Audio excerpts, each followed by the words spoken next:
guys, so today is not actually going to be like a follow me around vlog. I thought instead I would kind of sit down with you guys and do like a Q&A type of video because I haven't done a Q&A in like so long. So I actually went to my Instagram the other day and I asked you guys to send me a bunch of like personal / weird / just general questions, and I'm going to be answering a few of them in this video. Okay, so I'm going to go to my Instagram and let's have a little look. Make sure you guys are following me on my Instagram. It's just at Roxxsaurus.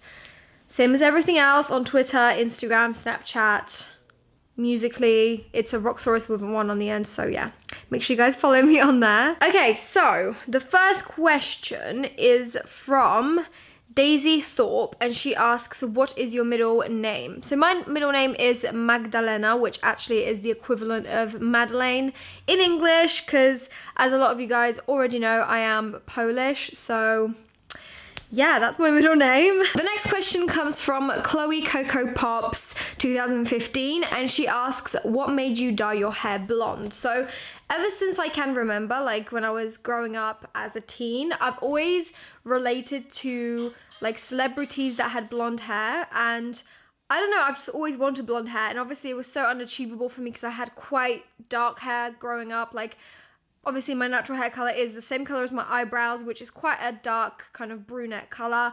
And yeah, I just obviously was too young to dye my hair or bleach my hair to a blonde. So for years and years, I just always wanted blonde hair. And now that I'm like older, at 18, I decided that I was gonna dye my hair blonde. And ever since, I've had blonde hair and I love it so much. It just makes me feel so much more like confident, and I don't know, I really like personally how I look with blonde hair. A Flea 903 asks, what is your favorite sleeping position? So I don't know why, but I can only fall asleep on my front, and I kind of do this thing where I sleep on my front and then I have like one arm up like this and one leg up like this, so I can like breathe and I'm not squishing like myself flat, if that makes sense. I don't know, it's just like really comfortable, and I can't ever fall asleep facing like this way. I have to always fall asleep on my right hand side. It's really strange, but yeah, let me know down below what you guys fall asleep like, because I feel like falling asleep on your front is kind of a weird thing. Sarah asks, how long have you and Matt been together? So we've been together for like 3 years. Is it 3 years? Yeah. 3 years?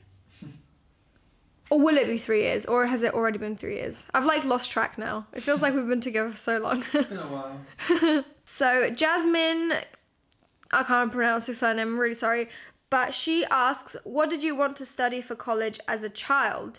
So I studied what I wanted to study at college, and that was art. So at college I studied art, photography and psychology. I also studied English because you were allowed to pick like 4 choices at college, but then you had to kind of like get rid of one because the teachers at our college wanted us to like focus on 3 subjects instead. So I actually ended up not doing English anymore, and I chose to do psychology instead. And I really loved the fact that I did it. I loved to learn about like how the brain works, how the mind works, and just everything in general. But my downfall with psychology was the fact that I have very bad memory, and you had to remember so many studies and so many years, and like, you know, like if a study happened, you'd have to remember what year it was in, and if you got that wrong, that's it, like you'll get a bad grade for like not remembering what year it was in. And I feel like that's really unfair with schools. Like, you should be more tested on your knowledge, but not on your memory. Like, just because someone knows what year a study was like happened in, that doesn't really make them clever per se. That's just in my opinion. But yeah, like I understood everything. I just was very bad with remembering certain parts. So I didn't do so well in psychology, but art and photography was like my main thing, and I got really good grades in those, so I was happy, and then I went on to university. So the next question comes from Denesi Marie, I hope I said that right, and she asked, what made you start YouTube? So I started YouTube because I was bored one summer. I was just like, I just wanted something to do, and I would watch YouTube all the time. I still do. I have so much respect for people that do YouTube, especially every single day, and I was like, this is so fun. Like, they're having so much fun, and they love to do what they're doing. So I thought, why can't I do it? So I'm just gonna give it a go, and I started it, and yeah, it just kind of snowballed from there. But I also started doing makeup tutorials because I used to do makeup looks on my Facebook, and my Facebook was just something that I just, you know, like a normal regular Facebook account. It was private. It wasn't like out in the open for people to see. It was just my friends and my family and stuff like that. And I would create these Halloween looks and just like random makeup looks like lip art, and I would upload it to my Facebook, and people would always tell me, oh my gosh, you're so good at art, like why don't you start doing makeup tutorials on YouTube or something? And I'd always be like, no, like my makeup looks look only good in photos, I'm not very good at like videos and stuff. So I didn't do it for like 2 or 3 years, and then after 2 or 3 years I was like, I might give it a go.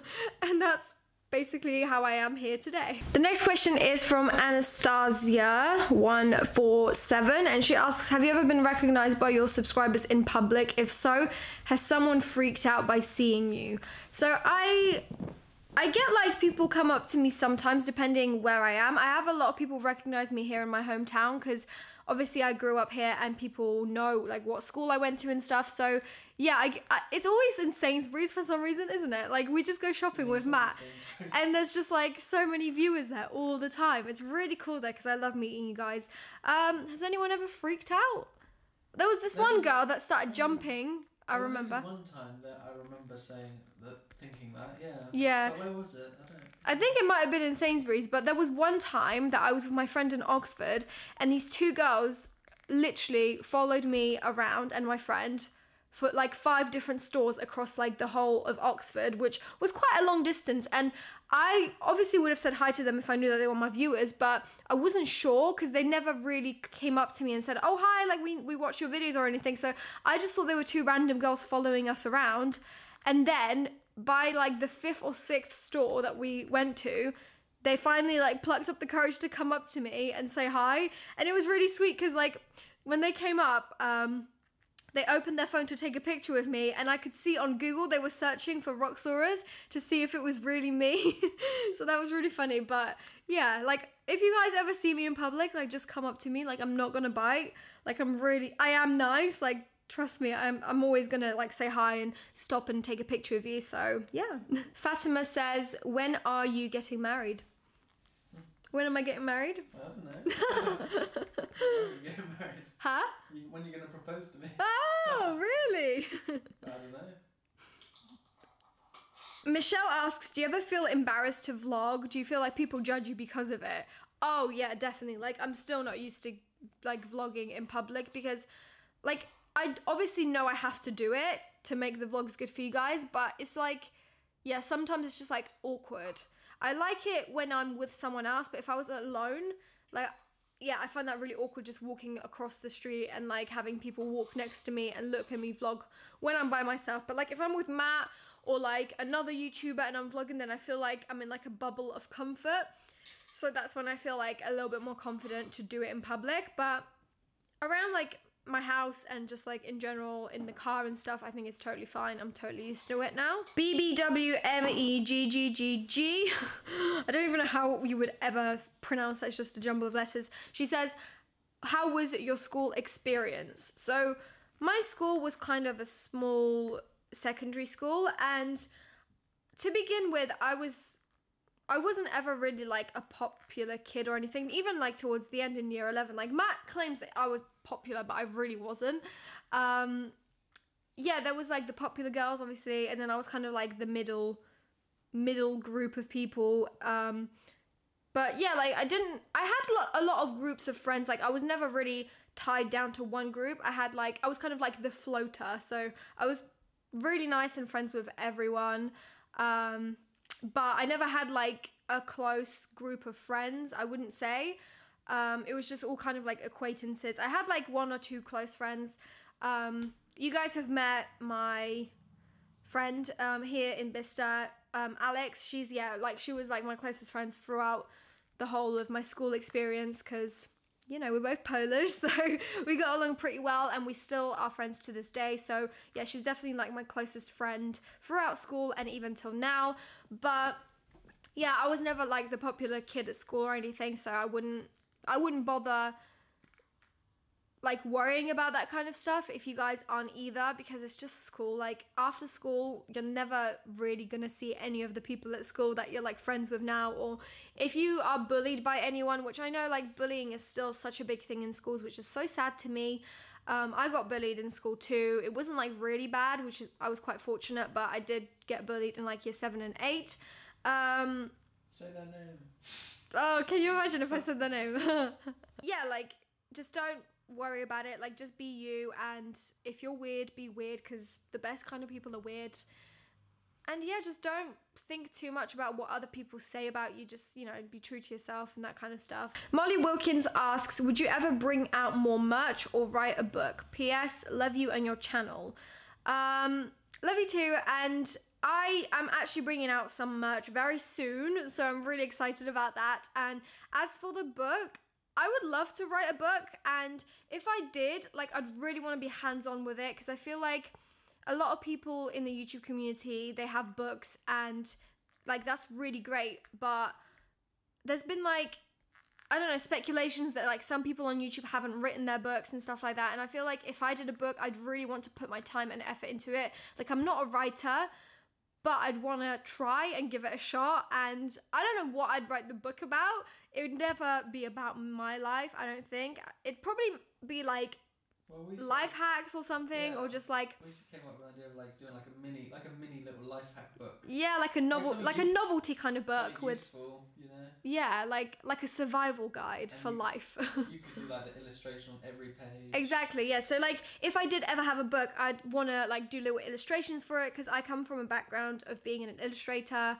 and I've like designed my packaging for the lipstick range with Maybelline, which is amazing. So yeah, this would be like a next project that I would love to work on one day. So let me know what you guys think of that. Like, would you want like a book of hacks with like little illustrations of the life hacks? I don't know, that would be quite a cool idea, so I might, you know, try and pursue that one day.